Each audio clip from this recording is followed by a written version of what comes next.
What's up, everybody, and welcome to episode 191 of Two Amazon Sellers and a Microphone, brought to you by Solozo. And today, we got a couple of experts with us. This is going to be a lot of fun, Chris. We're going to be talking about creating high-converting Amazon listings, which is critical. It all starts with that listing, the product first, obviously, within the listing. And that's where your success comes from. So we're going to talk all about that with Robert and Josh from Breetly. What's up, guys? How are you doing? Hey, how's it going, guys? Doing well, man. How are you? We are good. It's a beautiful day right now, but it is about to dump some snow on us here in Kansas City. So We already got that snow. You already got it? Where are you guys located? New York, right? Like at the base of the Empire State Building. All right. Nice. Yeah.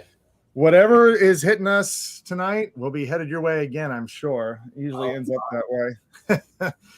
But thanks, guys, for joining us. We're really excited to have you. We're excited to dive into just some more of the tactics and strategies that you guys use to help create really top-notch listings for your clients. We got tons of questions, obviously, we can throw your way. But before we jump into all that, we'd love to spend a little time getting into your backgrounds. Robert, we can start with you. You want to talk about just Breetly itself, your personal journey through the e-commerce world and how you ended up starting this agency? We'd love to hear all about it, and then we'll jump to you, Josh. So Robert, you got the floor for a little while. Okay. So I started in e-commerce maybe around 8 years ago. I was actually in real estate before that, completely changed. So I started in e-commerce, started as a customer service agent, helping customers on the phone, solving problems, good times. And then had a great idea, wanted to start an agency. There weren't many out there in regards to Amazon, but had a lot of connections to manufacturers and brand owners. And these guys have, top line brands, products at the cheapest possible price, since they're the one who's making them. And they're all used to selling wholesale to the big box shops, and they don't know what it's like to deal with end users. So we get them onto Amazon, we run their entire business and take them to unexpected growth. We turned into, so I started a company prior to around for 5 years in 2015 to 2000. Was Markets Unite, merged with a competitor actually during COVID, March 1st, 2020. And it actually worked out well. We combined, joined forces, brought all of our clients together, brought all of our employees together, one main office. And actually it really worked out well because it was not, there was no products left anymore. They weren't allowing any products to get shipped in. So it was actually a really good time for sales, but not for the world and life in general. So we are an advertising partner, an Amazon advertising partner on their network. What is that called? The partner network. And we have a manager at Amazon's walls. What are we in, like nine figures advertising spend that we manage. We've worked, I guess now as a merged company, we've worked with over 200 different sellers managing their accounts. And we've seen almost every category. And there's a lot that people don't know. I have people who come in here, work managing Amazon accounts for individual sellers for 3 years. And then when they come on board here, they're like, I knew nothing about Amazon. And so there's a lot, even if you're in the industry, there's so much and it's always changing. You got to stay on top, stay educated, and bring and hire good people around you. So at Breetly, that's what we are. Hire us for our services. A lot of different services we provide, and really good priced, actually. We see people on the market and they're way over our price. So maybe we got to raise our prices, or, let's just get a lot of business and drum it up. Power in numbers, man. Power in numbers. So you're saying you guys know what you guys are talking about, as what I'm hearing. You managing that many brands, seeing everything that's happening, that gives you a lot of experience in that world. Josh, let's go to you. You're an account manager at Breetly. What's a little bit about your background? How did you get involved in e-commerce? What got you excited about helping manage brands, and what brought you to Breetly? Sure. So I've been in the e-commerce space since about 2004, 2005. Right out of college, I worked for a company managing their websites, which then transferred to then just third-party platforms and third-party marketplaces in general. So like I used to do like the old like Yahoo storefronts because that was the easiest way for companies to get credit card approvals to do it through Yahoo. And then but it was a while ago. I still have the Yahoo email address. Yeah. And that transitioned into a little bit of Amazon. This is before they had Prime and before they had advertising, just selling some of their stuff.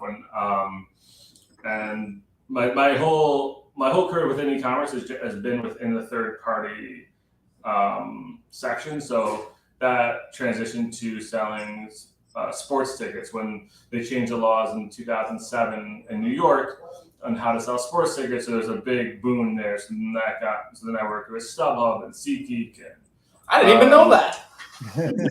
Ticketmaster, and all those various companies, but it's the same, logic when the companies, if they don't own anything, they just the marketplace where you go sell. So StubHub's the same thing, and that transferred to selling on eBay. When eBay was big, when eBay was the dominant website for a couple of years. And Amazon's always been in the background. I started fully focusing on Amazon probably around 2012, as they started like ramping up certain products of theirs. When they first launched like advertising, they initially wanted to do like training programs where you had to get certified or had to take classes. So I was in this like pilot program when they first started doing advertising. I think we were the pilot and only program class they did. It kind of fell apart in terms of not because of you. No, not because of us. They wanted like to have like a really like a high barrier to entry to do advertising, and then I guess they realized that wasn't for them. So we did. It was like a 6-week course I took, and then they kind of went to their own thing. Yeah, they went their own route. And since then, I've worked with individual companies running their Amazon sales or their third-party sales in general, as well as now here at the agency, multiple brands, multiple companies at the same time. The agency. Isn't that like the CIA? The agency? That's right. Josh, what's a typical day look like for you? Since you're managing all these accounts, what's a typical day look like when you come in the office and you open the laptop and you start going to work? The hair starts shedding. That's kicks in. I like to start my day with a panic attack so that I just get that out of the way immediately. So I don't have to do that later. There's a lot of people leave that for like mid-afternoon. I just start just down. Generally it'll start with prioritizing whatever work wasn't finished the day before, or seeing what came in overnight. You seeing if there's any like urgent red flag issues that must be taken care of. And then I kind of go through the accounts in terms of previous day sales, previous day advertising, update a little bit of reporting just to see kind of where everyone is, to make sure there's no huge flips or something there where suddenly your sales are down 40% from the day before. Did something get shut off? Did Amazon flag something for compliance for no particular reason?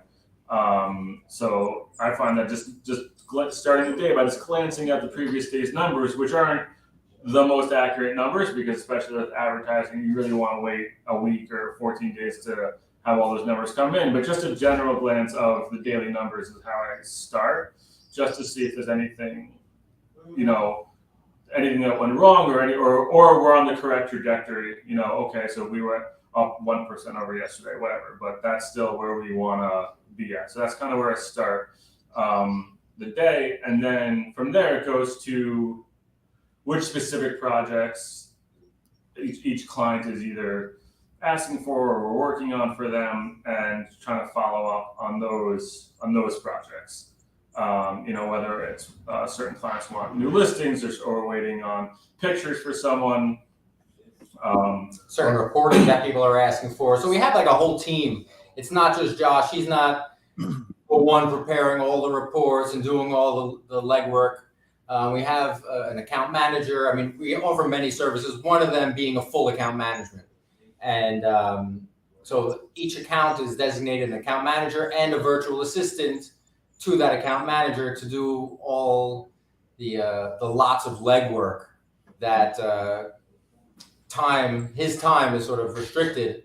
And we have capable bodies who are able to get it done and who've been doing it for years. We have ex-Amazon employees who work for us, who really know the ins and outs. And who, I wouldn't say that they have connections and they reach out to people at Amazon. I would not say that, but they definitely they utilize seller support. They know the files. They're really good. So all you guys don't normally get together and just bounce ideas off. All the account managers probably have brands they're working with, and Josh may be working with an issue, and maybe another account manager may have something different working on, and maybe Josh knows the answer to that question that the other account manager has, and they just you guys all kind of work as a cohesive team. Yeah, I'm getting. You can't say but it's an open office, so we can just wheel our chairs to Perfect. Everyone just turns around. There's a conference room in the middle. Everyone, if they need, just come onto it. Yeah, I mean, we'll also just eavesdrop on other people's calls just to see like, wait, this sounds familiar, and then like you wait for them to get off the call. Like, all right, this is what you need. You are the CIA. Yeah, that's right.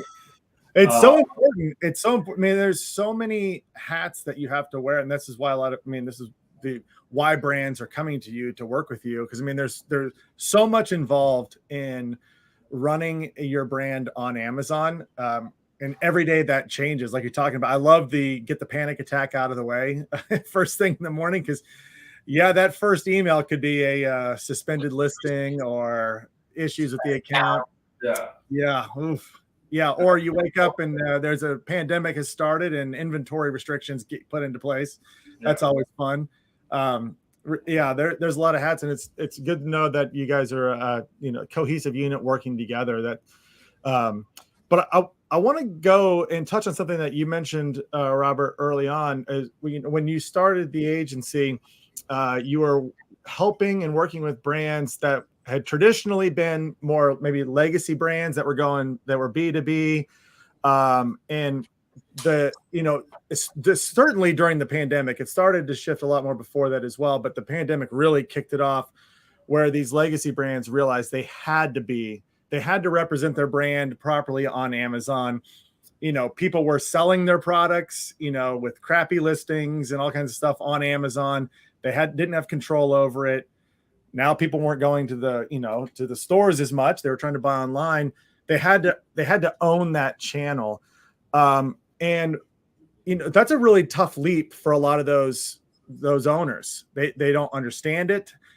They understand their relationship with their buyers. They understood the POs. They understood all of that. It was a little bit more simple, but this brought a whole new thing. What are those conversations like typically? Because we have conversations similar to those as well when we're talking about brands that are coming on Amazon for the first time, and we're going to help them with their advertising. There's so much that they had to have in place before they even could talk about advertising. What are those conversations like, and what is the experience like for a legacy brand to transition to D2C via Amazon? So there's two ways. There's the licenses like Disney, Marvel, Lucasfilm, Star Wars, LOL. Most of these, the brand owners themselves, and a lot of them haven't done it still, but they had no idea. Brand registry, what's that? How do I give you access? And there are these brands that had no presence even till now. And that's a struggle, just being able to, and now with all these listing restrictions, the 5461 errors and all this, it's a bit of a struggle, but fortunately we are able to speak directly to the brand. Our clients might be the licenses that we also have. Some of our clients are the brand owners themselves, but they don't hold product.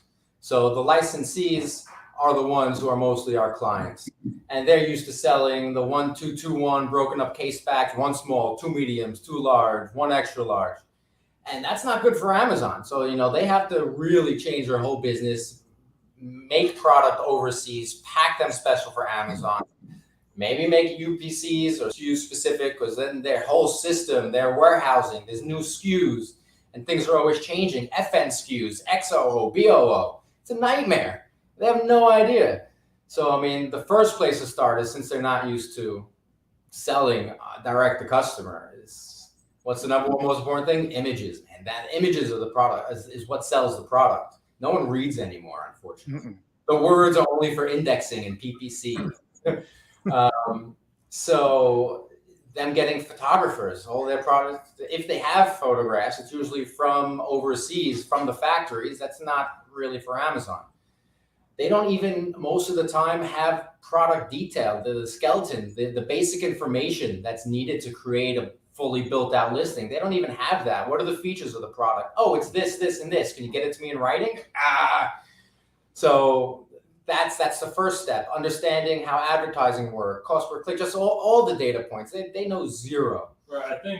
I think a lot of them see it as, we were selling to some big box store, whatever, Target or TJ Maxx, and this is just adding another channel. Like, okay, now we're selling to Walmart, or whatever it is, some big box store they were selling it, and not realizing that it's an entirely new business for them, not just adding on, and they have to adjust they have to reconfigure large parts of their company to be able to do it. So I think a lot of them see it as like, oh, Acme company is doing really well, we should do this too, without realizing how much goes in the back end and how much of their side, and how much, the ones who have worked with us longer change their manufacturing styles because they order just for Amazon, and then also that prevents some of their retail arbitrage issues. Like, they don't understand, like, how come there are others? How do we have 50 sellers on a listing? We're the ones who make it. Can we kick them off? Right, we kick them off. And then it becomes a whole thing. Like, yeah, well, you're selling this same product at TJ Maxx, and then it ends up in the clearance bin, and someone's going around scanning them. You're just giving away the secret on how to do arbitrage. This sounds like Dustin. I was gonna say that might be me. I apologize, all you brand owners. That could be me. I love arbitrage. There's nothing like a good arbitrage. You love Barbara Streisand? No. Oh, that's funny. But wait a minute. Another thing, the huge problem that they don't know is, how much money are they making? The number one thing that they want to know is, am I making money? Is my product selling? And then when the every 2-week distribution comes in, where's my distribution? Well, you just shipped in 5 gigantic shipments and it ate away. I mean, you just launched.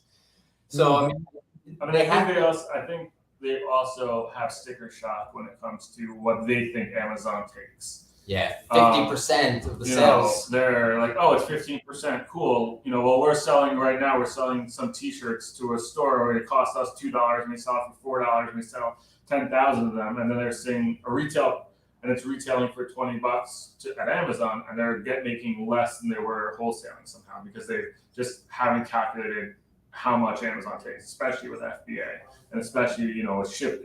Because a lot of our wholesalers are just sending pallets to a store, and that's their shipping, and they're not really doing anything besides that. They're not stickering anything. They're not breaking up cases by size. There's less layers. So then when they come to Amazon, where there's certainly significantly more opportunity for them to make money, they're just used to a lot. I feel like a lot of them have a vision of Amazon of like, they buy stuff on Amazon, and then kind of that's where their knowledge ends.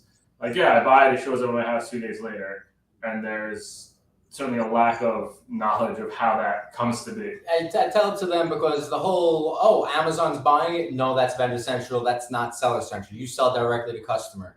And how do they keep the books? And, if they're sending 1,000 units to Amazon, okay, well, where's my money? Well, no, it has to sell first. Imagine it like on consignment. And they have to reconcile the every 2 week, those statements, and download the V2 version, whatever the file name is. And then, okay, what's sold? All right, take that out of our fake warehouse that we're calling Amazon FBA within their within whatever system they use. and finance for financing and inventory management. So yeah, it's major teaching. You know, we should just give courses like those guys. No kidding. Yeah. Well, Robert, you mentioned it earlier. You talked about how images and nobody reads anymore. What are some things like when a brand or seller comes to you, how do you make a listing like pop, and how do you make it convert better? You mentioned images. Is that I'm sure that's the first step you look at is their images. That's definitely the first step. You know, when it comes down to it, these are the manufacturers. They have tons of product. The first step would be actually pruning their catalog, getting certain products that you want to start with, making sure that they have enough, introducing them to the photographers, having to get those images. If it's not perfect white background, happens all the time, even from a photographer. And I mean, it happens a lot, just so you know, like, oh, my son's a photographer. And then they give it to the son and the images aren't good. And we tell them like, oh, so we got to do it again. So yeah, I mean, I would say like for images, we do not standardize, but we do push certain images. We do besides saying the standard white background, we do call outs. Because after your first image, you can do a lot of different things. So especially on things like anything tech wise or clothes or things where it's difficult to write what the features are, but you can see what the features are, to do call outs within the images to help the customer, especially with things like apparel and things. It's almost standard to do model shots, which is significantly more expensive, but it's what your competitors tend to do. So then you kind of are shooting yourself in the foot by saying, I want to save $1,500 because I don't want to do model shots. Cool, but now you're not really ranking, and you have a similar product competitor who spent the $1,500 and they got the model shot. And it's only one or two pictures, but that helps the customer either understand how something sits, or we'll often put the height of the model, especially for like women's clothing, height, weight, dimensions, so that. Because that also really helps the sales. That it's not just like if we're selling a dress, well, on someone who's 5'1" and the dress falls below her knee, and someone who's 5'7", so that I find that helps conversion, where the customers are fine with a lot of different things as long as they know in advance what it is. So if they know that this is where it sits, and they know their height, they're cool with it. It could be what they wanted. They want it to sit above the knee or wherever it is. And I find that images help that a lot. Just help the customer really understand certain products. Where if you wrote in the description, fall, it's a 6 on like men's shorts. Oh, it's a 7-inch inseam. Oh, like you'd have to really know your shorts to know, okay, so I like 10-inch inseam. Do I like 10? No, I like it above my knee. And like, okay, well then this is what you want. And the image really helps that lifestyle and use. Right. So I got a guy who had a lifestyle, but the cheap way out, you superimpose the product onto an iStock photo, or whatever. The amount of bad Photoshop we come across is like it looks like no effort was put in, but like a ton of effort was put in, and the Photoshop is just awful. Where it looks and they don't even pay attention. There's one example. There was a kid wearing the product. It was a child's product, clothing, and the kid's in the snow wearing it. And then the guy, I guess, the owner of the company and the person who actually did the photo imposing didn't realize that in the background of the photo that everyone sees is around 20 lined up porta potties. So I don't think you want that in your photo of selling your product on Amazon, but it's the detail. People don't look into the details. People just like gaze over it. Oh, it's just going to take care of itself. It's fine. It's fine. No, it's not fine. You cannot skip out on photos. Yeah, I would say. The next thing we look at is title for sure. Title and search term, because those are like the highest weighted index wise in regards to the search algorithm. So when you make your titles, are you throwing in like that main search phrase in the front and putting it in the search term field? What's your title construction look like? So between the way things show on mobile and from just things that I've seen from words that were in our titles. Obviously, you're within the character limit that's imposed by Amazon. But for some reason, what I've seen is that after around like 80 characters, the words are not pulling up the products that I'm searching. Once I took the word that's on 100, in spot 105 bytes to 110, and then I put it in the beginning, then it got indexed and I found it. Beforehand, I wasn't able to find the product at all. So we like to have the most important, relevant, descriptive keywords in the front with the brand, the product, normally following their style guide, Amazon style guide. I find that some people get like too cute with their titles. It'll be like purple lollipop, perfect for Christmas, birthdays, Mother's Day, Father's Day, and you're like, they put all those shopping days in there. Like, all right, well, none of this, And then let's say it works. They got indexed for Christmas, and now they're selling purple lollipops for like it just flies them in the wrong direction. And I think the stuffing doesn't help them as much as they think it does, especially when they just go overboard on it. And you see that all the time. It's people just throwing every word they could possibly think of. Yeah. Rather than just like a descriptive, this is what it is. So we use different tools to determine, and we research competitor listings. And aside from that, brand analytics, doing, researching everywhere we possibly can, and to see the most relevant search terms, infuse those into the titles, infuse those into the search terms, infuse those into the bullet points and descriptions, even adding subject matter, the target audience, all these certain little fields that people know most of the time just don't pay attention to. Yeah, I find a lot of times when we get clients who've already been selling on Amazon, so we can see they have built listings, their back end is empty. Like they never put in keywords or subject matter, or if they did, it's not. They just put in words that they think are relevant, and they're duplicated over and over, copy, paste. They haven't fully used every character they can on the search terms. They put like, okay, what is this? It's shorts. All right, search term shorts, done. Without realizing that they could put in significantly more. And not only that, there's also like the item type keywords, the browse nodes. There's certain things that Amazon requires for you to get ranked. You see that a lot, that people don't fill in the required fields, or they're miscategorized. So there's one leg of creating new listings, and then there's the other one of updating and fixing them. So those are a lot of things that people miss. Like just putting in a few search terms, that's not going to cut it. You got to fill that thing out. Yeah. That's amazing. Haste makes waste. I'm a grandpa. And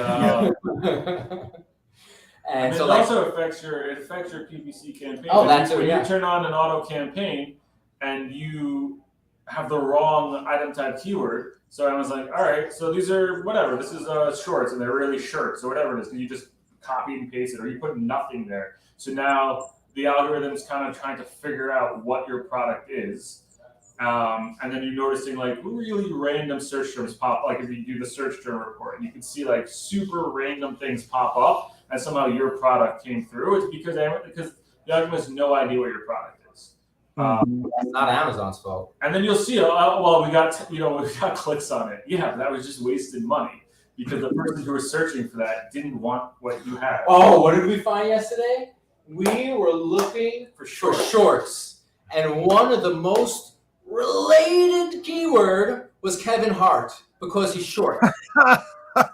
That's hilarious. Don't pay attention. And that came from a generated list. If you were just taking that list, copy and paste it, and just plugged it into your PPC, you would be advertising for Kevin Hart. That's hilarious. Yeah. Maybe somebody's playing a joke on it. Yeah. It's an expensive joke. Yeah, that's right. For everyone who's listening that doesn't understand like browse nodes and item type keywords, explain that a little bit more, because each browse node has a related item type keyword that will show you, and you want to make sure that you've got the right browse node and that you're using that item type keyword successfully throughout your listing, correct? And it's not only just the browse node. So the browse nodes are like every single product, like the different types of handbags that you might make. The handbag, the crossbody bag, the shoulder bag, So everyone has its own sort of box to live in Amazon. And ranking, the way ranking works, you have to be in a category and have an item type keyword. There's a feed ID. So you have to be also not only have the right item type keyword, you have to be associated with the right type of feed. And then depending on the category, like with pets, we were doing like a pet shampoo. And in order to, you find the right item type keyword, you know the right feed. But then when you actually go research in Amazon, they tell you that there's a third field that you have to fill in, which was the target audience, in order to basically have it fit right, for you to fall and really do things, get ranked. And then the target audience is dog, even though dog is not your audience that there's no dogs shopping on Amazon, but dog owners maybe, or whatever they do in the background. But in order to rank, and you even have to put that in, and that's the field that nobody's looking at. So you have to, every category, every field, every product is different in Amazon. So you have to really go through the steps over and over again. And things always change. So item type keywords will change. You might have had an item type keyword that just totally got abandoned and a new one took off and you didn't update it. I think one of the things people overlook is that they think like, oh, Amazon has a super powerful algorithm and that's how it matches everything. And they neglect to realize that like you need to manually tell this algorithm what it's looking at and what it wants to be looking for. AI is not to be trusted. Yeah, with the wrong inputs, that's for sure, or no inputs, it's really difficult. Yeah. Just touch on the difference, okay, of what those things make. I mean, a lot of people think, okay, I've got my pictures, I've got my description, my title, I'm good to go. But when you really take a deep dive into somebody's listings and you update all this stuff on the back end, you get all these things right. Just making those changes, just on the surface, those changes right there, that can be incredibly impactful. Within 20 minutes, you see rankings start popping up. I mean, we had someone who came, they had none of this back end filled out. We made those changes before we did advertising. We already saw in the week or two before advertising, there was already a 10-15% bump just from doing that. And it was like it was a couple hours work, and yet their sales went up $10,000 or $20,000 in 2 weeks and didn't cost them. I mean, there was no advertising for it. And then once advertising kicked in, then there was better conversion rates, there was better, click-throughs because the people were finding what they wanted. So yeah, so even without advertising, if there's a way to get yourself a 10% bump just by filling out, and you don't have to do it though, like you don't, and you just do it as you're creating the listings. But there's also that difference because when you're creating the listings, okay, you're starting with zero history, you have no indexing, there's nothing. So you're just pulling from what's available and from your knowledge. We have reports that we've pulled for 2 years of search term reports for all our clients. We have a tremendous server. And so, because Amazon, those reports are gone after 60 days. So you got to keep all that data. So we keep all the reports. We're able to go through it. If certain products within certain categories, we pull all the reports. We can start another campaign with all the right keywords to start out the manual campaigns and not only rely on the autos. But then that's the start of a new listing. But what about if we need to repair an already existing listing that didn't rank? So that's when we go through and we use the different tools to see what words you're ranking for on your listing. We can compare those words to the top performing listings within that category and see, okay, well, this guy's ranking on it. This is where we are, nowhere near. Okay, so now once we have all these words that we are not ranking for, we infuse those listings with those words, and then you got to back it up. So create advertising campaigns for those words just to get a boost for you to start ranking on those words and convert with sales, just to give it that little nudge it needs. And you all know at home where to come. Yeah, I mean, the key to this whole conversation is once you start diving in, there are all these things you have to do, but that translates into a ton of work. And if you're a brand and you've got your catalog's 1,000 products, and it's overwhelming of the amount of work that you got to do and to get it right. And that's why smart brands reach out and work with experts in that space. They work with the right agencies. They work with you guys to get these done. Going back to the listing, I mean, we've already talked about, like, you can tell there's a divide. Your part of the listing is for teaching and working with Amazon's algorithm. The other part of the listing is helping your product convert in the customer's eyes. So it's two completely different languages that you're talking. You're trying to get that ranking and, you know, the everything working with the algorithm, like I said. But you guys were talking about clothing. This is really interesting because clothing is a tricky category on Amazon. It's tricky in a lot of ways. Amazon's return policy from the customer perspective is like unbelievable. It's the best in the world. I could order 15 different pants and figure out which one works and return the other 14. Thanks. And you charge me the return process. And you get charged. It's really, I mean, that's another eye opener for brands.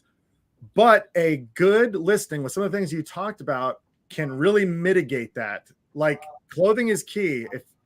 How are you guys? You touched on a little bit, like talking about getting models and, you know, showing it on them and showing the height of the model. All of that stuff, doing it helps make the customer feel better about the purchase, but it also has got to mitigate returns a ton. Yeah. What's your strategies behind that? I mean, no returns, you know. Yeah. We're an exemption list. In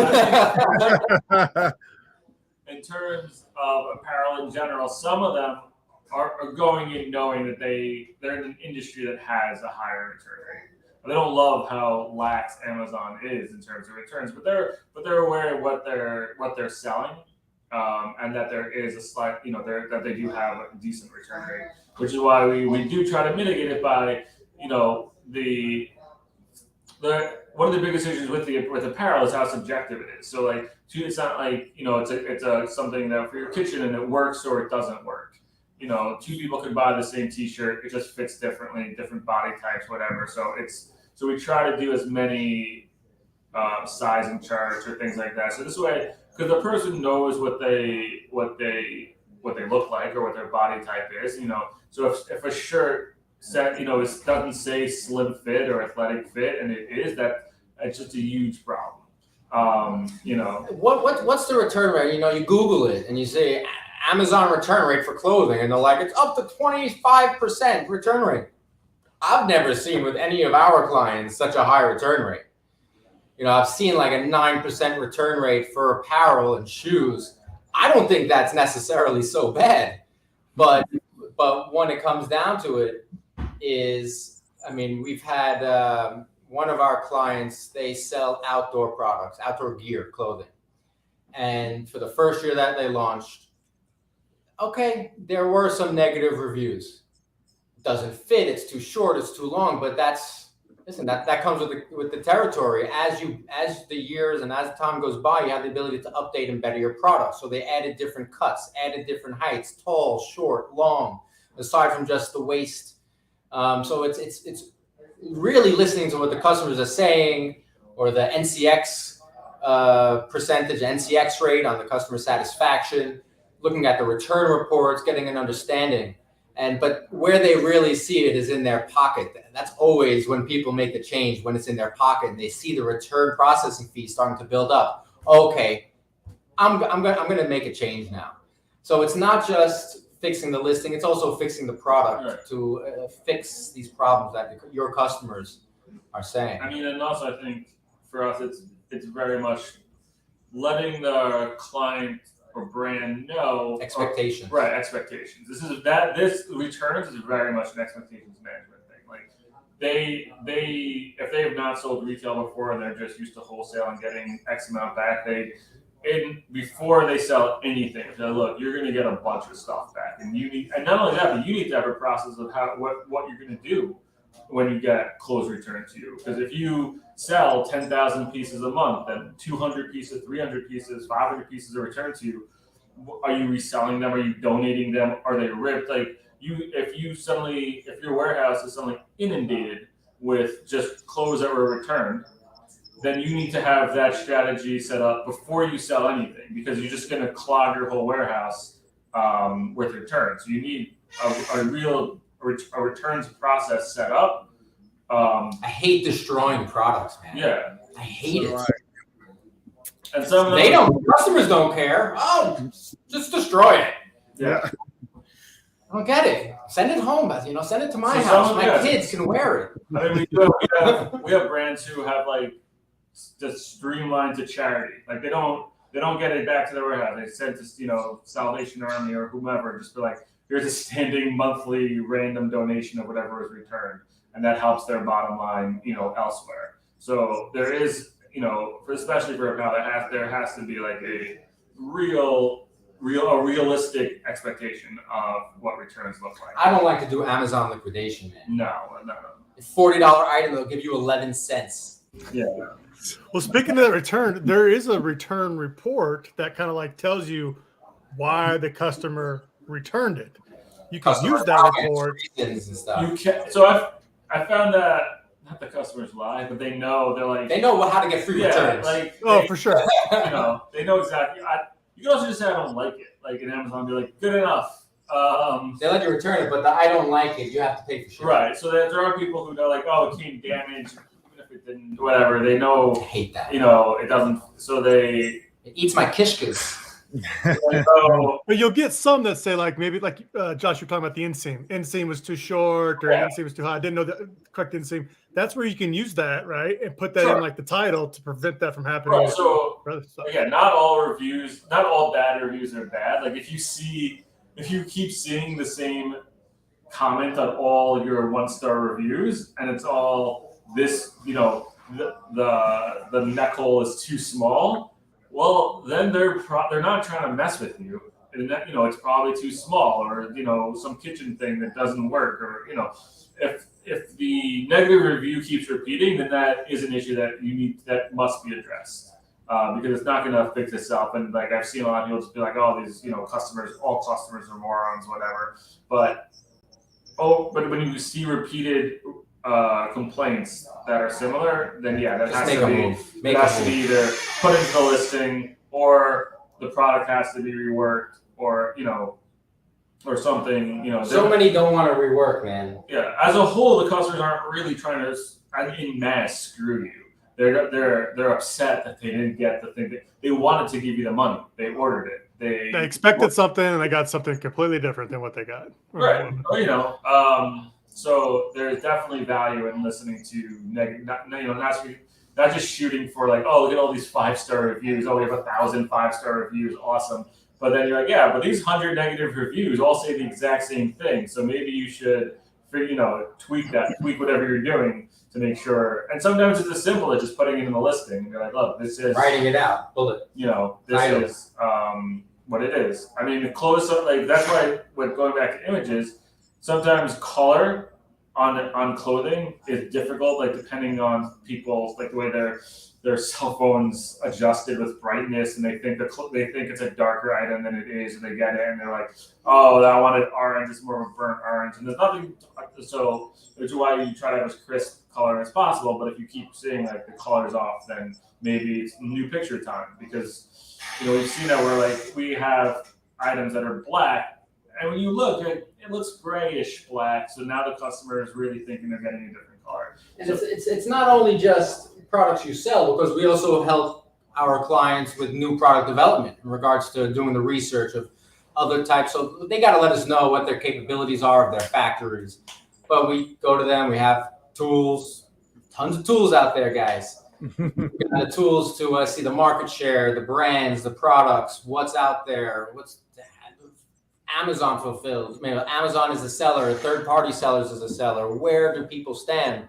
And then we try to find new categories that they have the ability to manufacture, put goods out there, maybe improve upon other types of products that we're not seeing yet. We combine different product types and innovate. And we go back to them, put the numbers, expected type of sales, expected type of quantities. Okay, well, this is our new line. We'll get it in 6 months.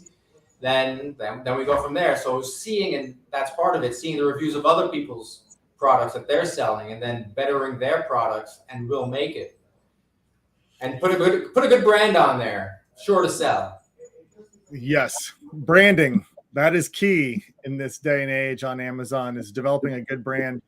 On that note, you're talking about all these things that you're doing for the listings. What is your like your standard operating procedure for refreshing or testing new images, titles, stuff for existing listings that you guys are running? I mean, how often are you going in and making tweaks to your clients' listings? So, like I was telling you before, we get pictures.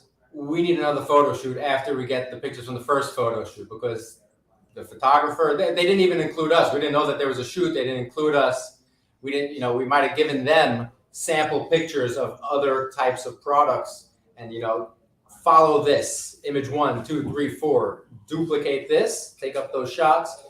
So we got to go in as soon as we get new photos. If we see low conversion rates, if we see low click-throughs, or you're just looking at a new dashboard, a beta dashboard that shows you impressions on regular ASINs, but we won't have to go into. We can save it for another podcast. I mean, but in terms of like the description itself, the keywords itself, like if something just isn't getting impressions, we will play around with words that we will try to add some, take out some. We'll have someone that will like the original. We'll have someone else do a redo, but not the original person who wrote it. So then it's not, so that it's a fresh set of eyes. And usually they'll be like, well, this, you could probably add a little bit here and take away over here, and this isn't necessary.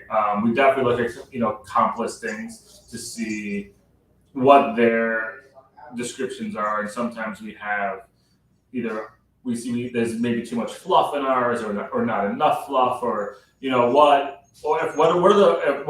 a good description on a best-selling listing. Are we not doing any of what they're doing, or is there something we can take from there that maybe we look at the back end to see what is indexing, like we were saying before, in regards to looking at the competition, look at yours, what's your ranking, if the keywords that you weren't ranking for, then we add them in. But then we go back, whether it's 3 months later or 6 months later, actually around a month later, we go back and we identify where did our ranking change. We keep all the reporting, we keep all the listing detail, what we added, what we took away, we keep all of that data.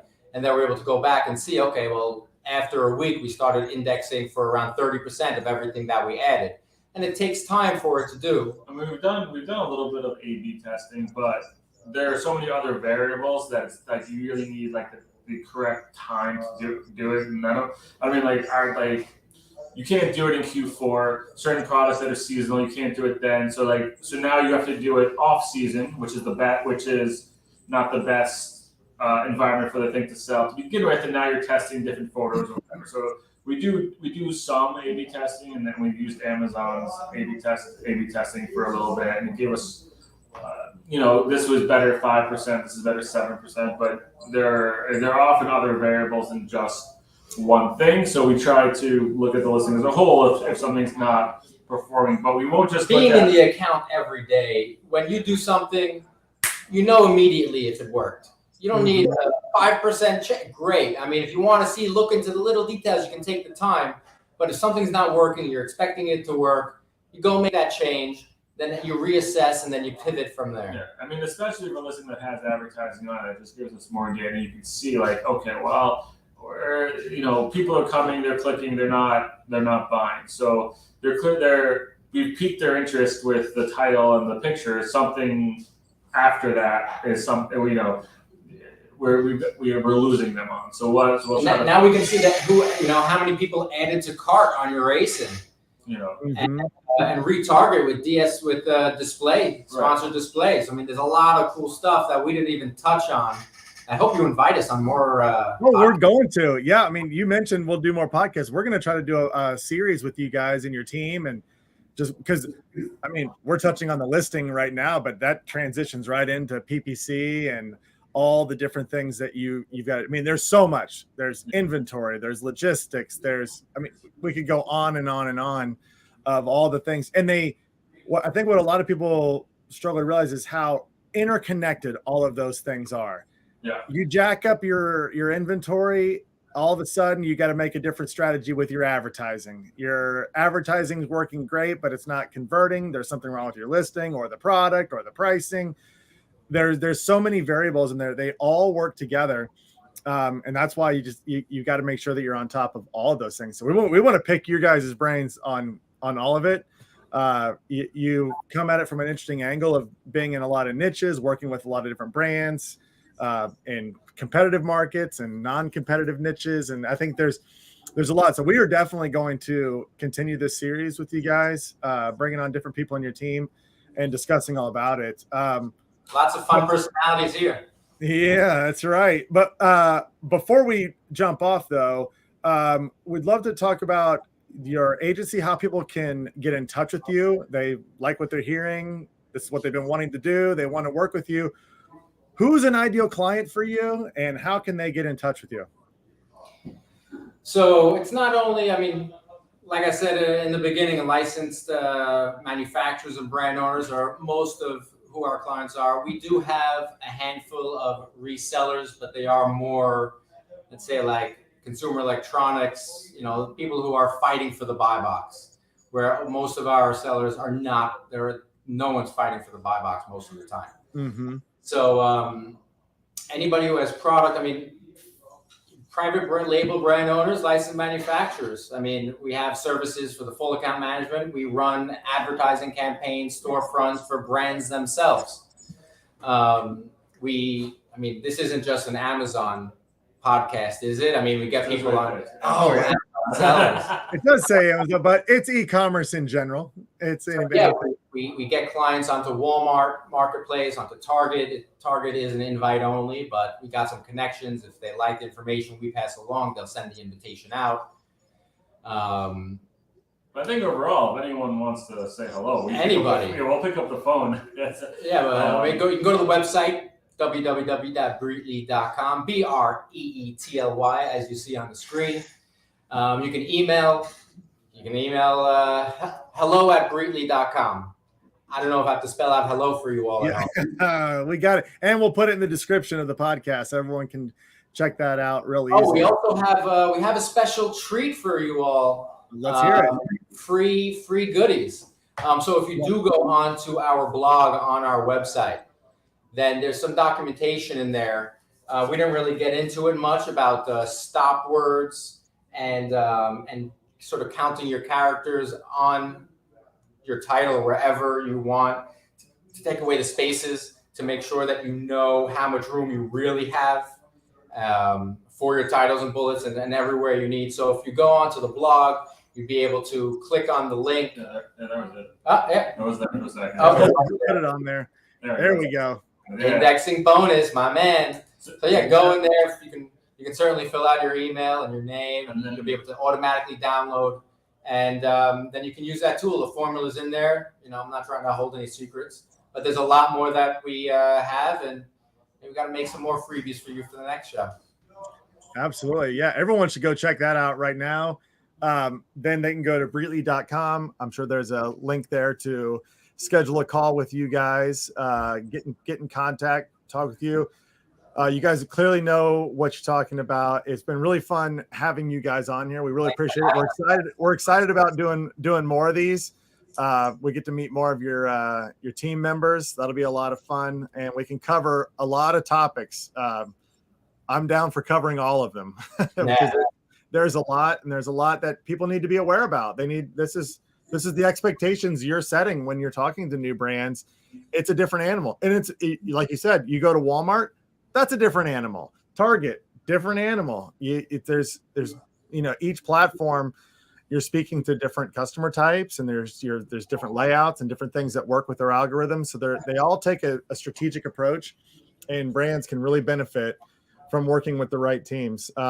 So Robert and Josh, we appreciate you guys coming on. We love it. We'll be talking to you guys more for sure. Everyone, make sure you go to Breetly.com.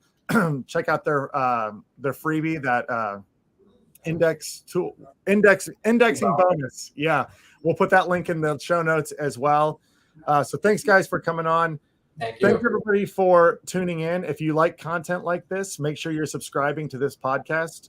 You can also see all of our live streams on Solozo's social channels. So our Solozo's LinkedIn, YouTube, Facebook. You can find all of these there.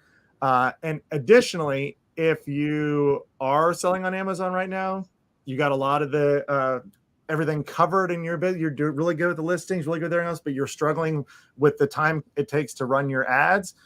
we can help you out at Solozo. You can go to solozo.com and you can book a demo with Chris or myself. We'll show you the power of Solozo's automation and optimization for your PPC campaigns.